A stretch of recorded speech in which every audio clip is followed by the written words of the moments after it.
Muy buenas, queridos amigos, gracias por estar aquí queriendo escuchar algo de lo que tengo en el corazón. Hace unos días me venía al pensamiento una,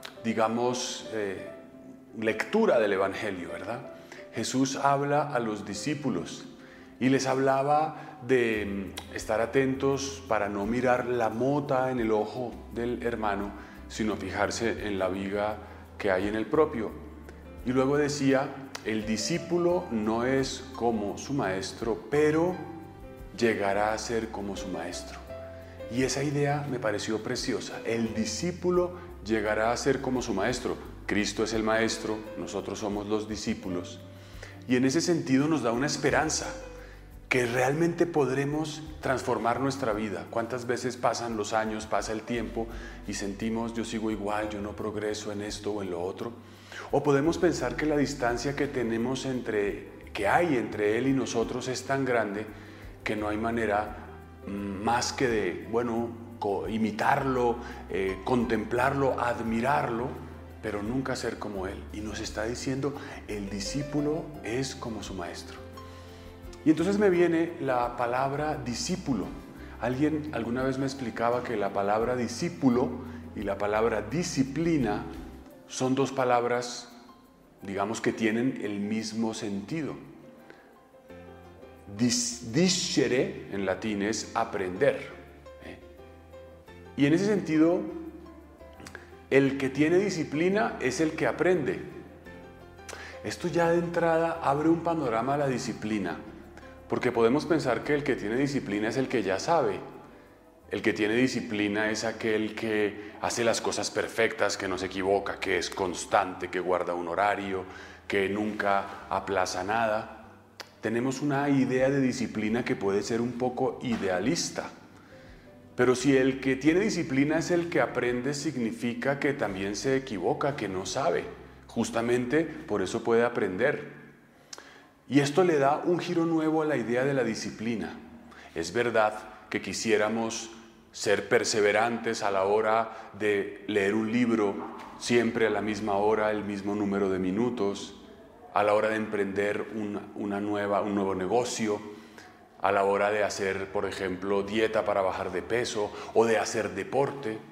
Pero nos damos cuenta que muchos propósitos los empezamos, quizás tenemos como una especie de curva que comienza con un gran entusiasmo, con un gran deseo de perseverar, luego ese entusiasmo inicial empieza a bajar, luego vienen circunstancias, quizás una semana, 2 semanas, logramos hacerlo con todo empeño, pero luego algún compromiso atrasado, una situación que no depende de nosotros, que llovió, que alguien se enfermó y nos obliga a dejar eso que habíamos comenzado y quizás lo poco que la matica había crecido se pierde por esas circunstancias imprevistas y luego quizás fácilmente abandonamos. Pero si tener disciplina es aprender, entonces quizás más que conservar un ritmo perfecto, ininterrumpido, tener disciplina sea no abandonar, aunque sea muy desigual el tiempo y el modo a través del cual podemos llegar a cumplir aquel propósito. Yo recuerdo un sacerdote que hacía un doctorado en tiempos en que yo también estudiaba, y recuerdo que este hombre hacía lo que podía. Esto era en Roma, y algunas veces en el metro de la ciudad, en el transporte público, leía un poco, en un tiempo entre unas confesiones y otras. Y así, al cabo de muchos años, quizás se demoró muchísimo más de lo que una persona a tiempo completo hubiese empleado, logró llegar a término su tarea. Su disciplina no fue conseguir hacerlo todo del mismo modo, uniformemente, sino nunca abandonarlo. En ciertos periodos conseguía leer establemente, en otros periodos quizás la actividad y las exigencias de su servicio lo obligaban a abandonar la tarea, y luego entonces se hacía más difícil porque tenía que volver a retomar lo que había dejado, y nada más acordarse de las ideas y de lo que había investigado, pues ya resultaba en sí mismo oneroso y pareciera que era muy agotador, ¿no? Como que los avances eran muy pequeños, pero la clave fue que nunca abandonó. Y ese proceder me hacía pensar a mí en aquello que dice el Papa Francisco: el santo no es el que no cae, el santo es el que no se queda en el suelo.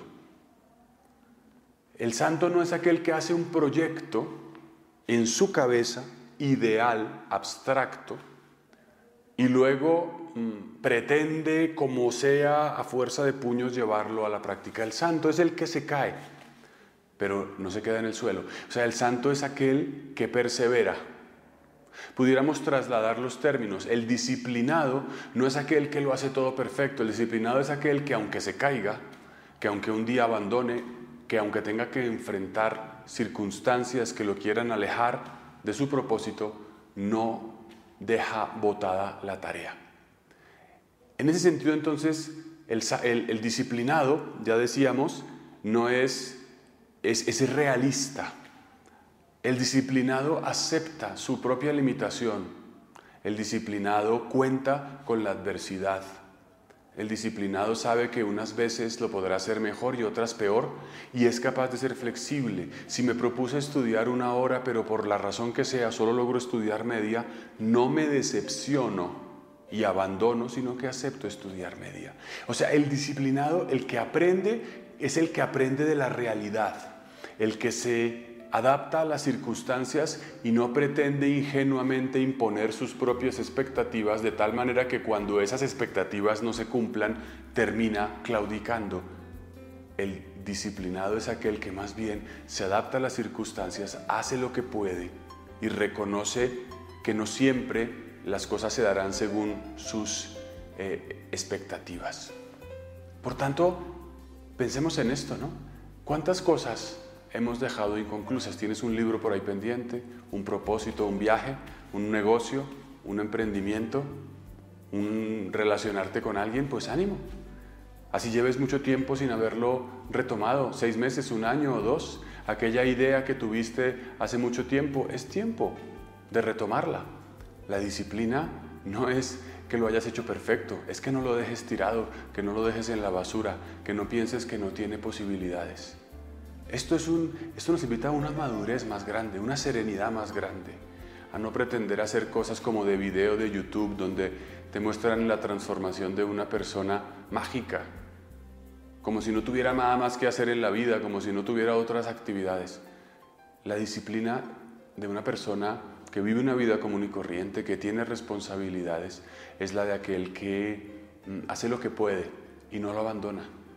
Y de esa manera Dios va construyendo, y cuando menos piensa, haciendo poquitos cada día, mira hacia atrás y descubre que ha tenido un avance enorme.